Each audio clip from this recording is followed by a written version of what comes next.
there are only two groups of people in India who can be legally executed. The first one is criminals who have convicted crimes that are so bad they're considered the rarest of the rare. And the second is unborn babies who have a disability. So can I just ask you to remember that, keep that thought in your mind while I tell you my story. I have a friend who's 44 years old and she was expecting a baby. She already had 3 boys, so all of us were hoping that this new baby would be a girl. One day I found myself thinking, wouldn't it be nice if this baby had Down syndrome? She's 44 years old, that's the age that people normally have a baby with Down syndrome, and I knew the perfect school that the kid could go to if it did happen.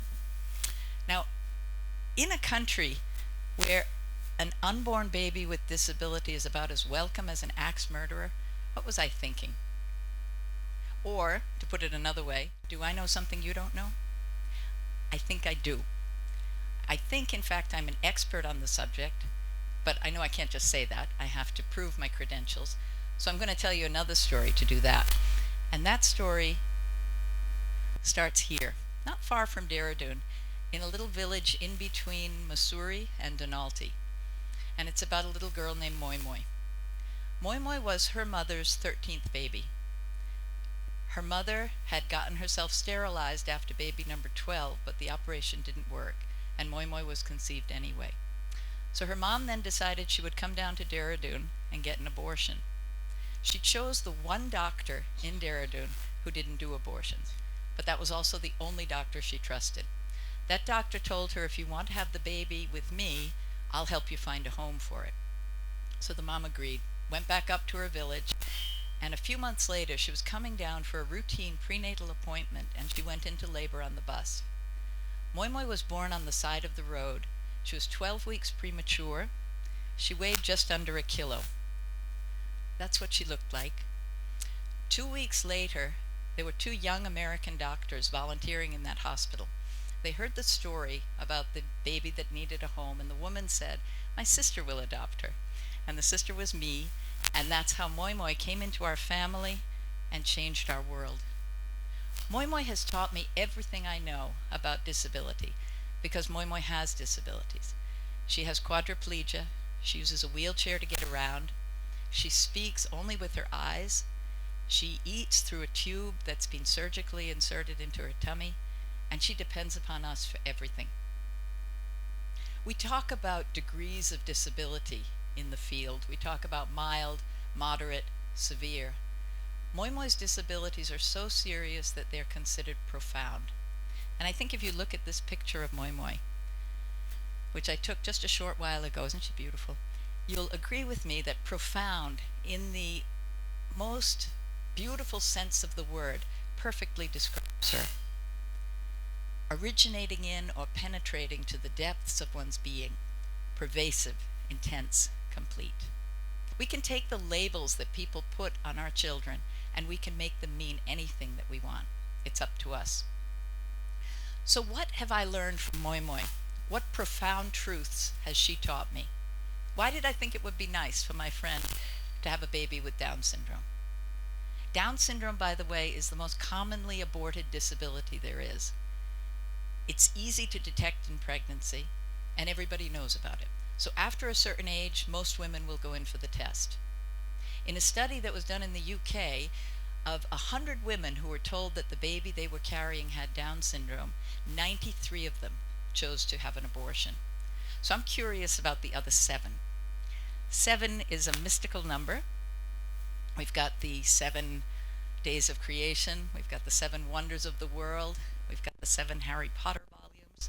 I want to tell you 7 things about kids with disability that you might not know. They're the ones that got rid of the boxes. We love to put people in boxes, right? We like to classify them, and we particularly like to do that in school. So you've got the naughty kid, you've got the smart kid, you've got the lazy kid, you've got the dumb kid. You've got all kinds of kids, and teachers have them all carefully categorized. Kids with special needs come into the mainstream classrooms and the teachers don't know what to make of them. And so they have to give up their boxes and begin to think about the child and what that child needs and how that child learns. Because of children with disability, we now understand more about varying learning styles than we ever would have if those kids hadn't been part of the classroom. We understand that some children learn best through hearing, some kids learn best through vision, some kids learn best through activity. And when a teacher understands that, she makes her classroom a much more exciting and productive place for learning. The second thing is that they change the story. Wherever people with disability are meaningfully included, you're going to have different architecture, you're going to have different signage, you're going to have a different mindset. This room, for example, I know Naveen Gulia is coming later, and he's in a wheelchair. I don't know how he's going to manage. Have you got a plan? Because I bring Moi Moi here for this meeting too, every time that we have it, and we have to carry her down, and she sits over there. When we think about people with disability, when we're planning our buildings, when we are organizing transport, when we're dealing with traffic, we make it work better for everyone. If there were a ramp in here, it would be easier for anybody who was carrying a wheeled suitcase. If there were a parent coming in with a stroller and a kid sitting in it, it's not just about the wheelchair, but people with disabilities push us to do better for all of us. They are the ones who invented Jugaad. If you are born without arms and you have something to write, what are you going to do? Look at this woman. She's amazing. She's writing with her foot. People with disabilities, because of their disability, are by definition more resourceful, more creative, more innovative. They come up with solutions for their own problems, and they bring that into the world so that we can also benefit from it. It's because of people with disability that the Montessori system of education exists. I don't know if you're aware of that, but it was for children with mental handicaps that Maria Montessori came up with the activity-based system of learning. And we all know as educationists that that is the best way for anybody to learn. It was invented for kids with disabilities, however. So we're always learning when people with disability are part of us. They slow us down. They demand our time, and then they make us see how much of it we actually have. We are so important, we are so busy, we don't think we have that much time. But actually, when you work with children with disabilities, you are forced to slow down and stop taking yourself so seriously. They need us to help them take a hard job like buttoning a shirt or tying a shoe and make it into small steps so that they can understand it. And then we learn to do that with the hard jobs in our own lives.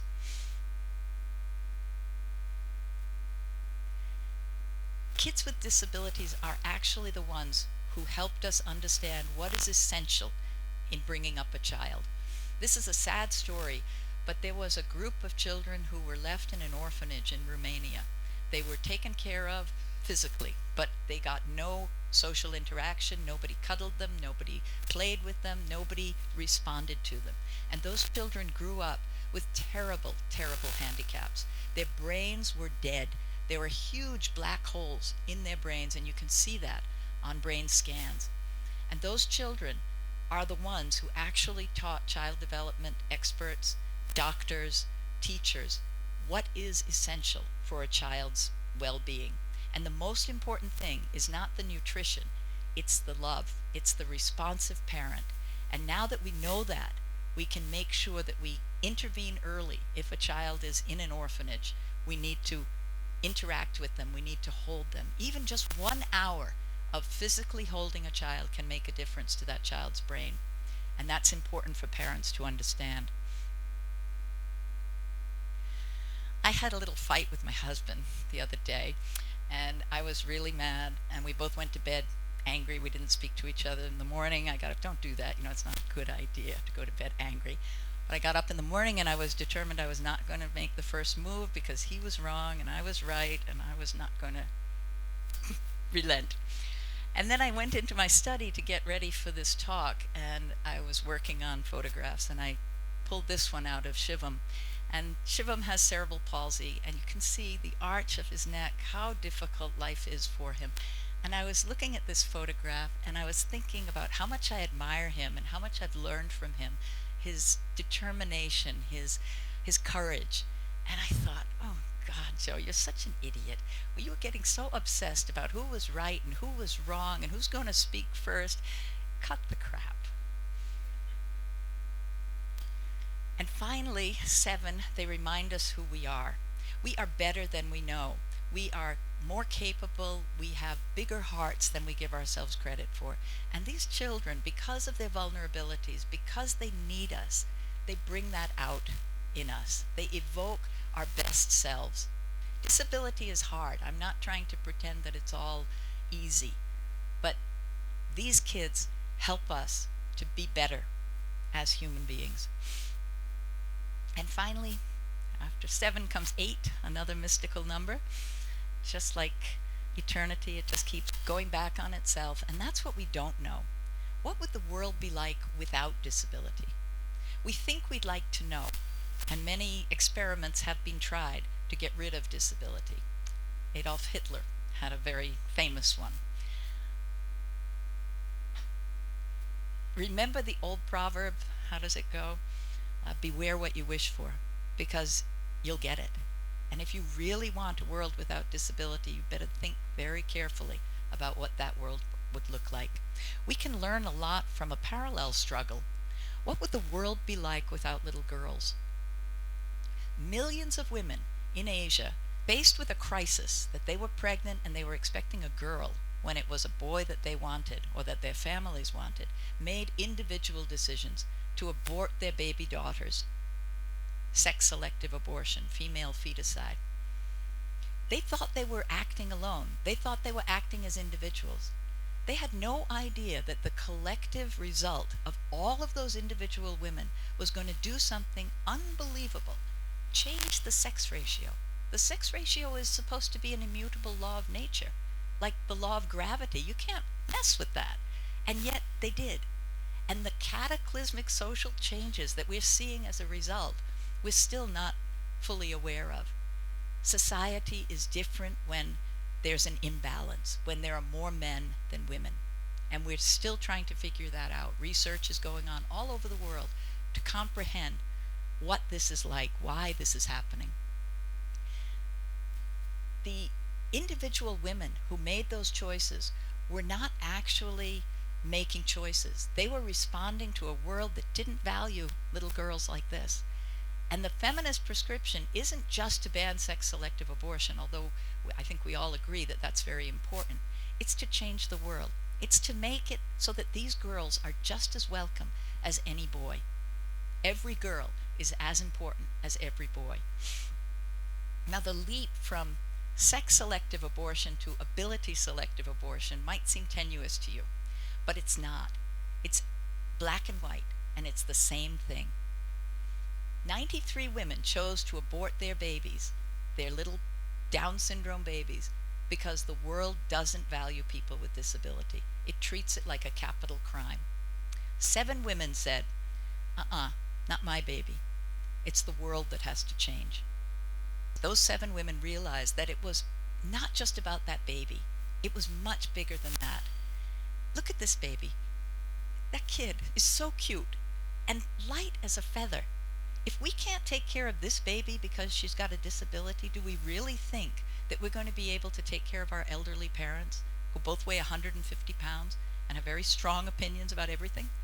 Do we really think that we're going to be able to handle the wounded war vet who comes back with no legs and a heart full of rage?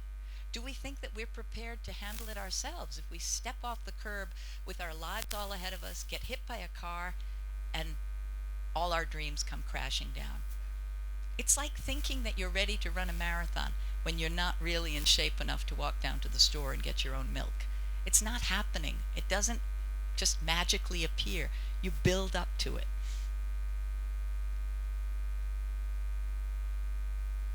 You've asked us to think about thinking. Take a moment to think. I'm asking you to take a moment to think about disability and what it means in your world. It's not an easy job. It's not easy to have a disability yourself or to have a child with a disability. I've been taking care of Moi Moi now for 28 years. I know it's a hard job, and it's hard for her and it's hard for us. But without her in our lives, I can assure you, we would not be the people that we are. Disability comes with gifts and it comes with struggle.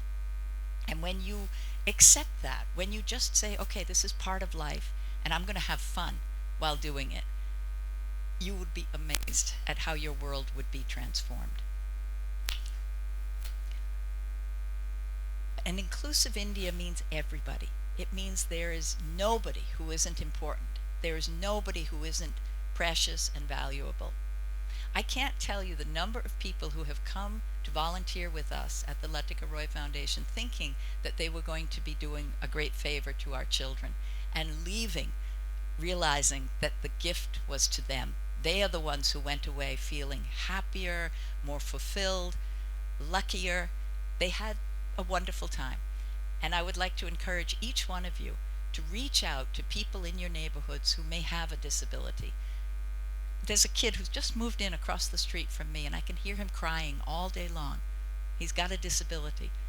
I'm going to go over there when I get back from, I'm going to Bombay today. When I get back, I'm going to go over there and ask, can I take this kid out for a walk? He might enjoy that. I'm sure you will find people in your neighborhoods who have problems, and you can reach out. You can be part of the solution. Make them a part of your lives.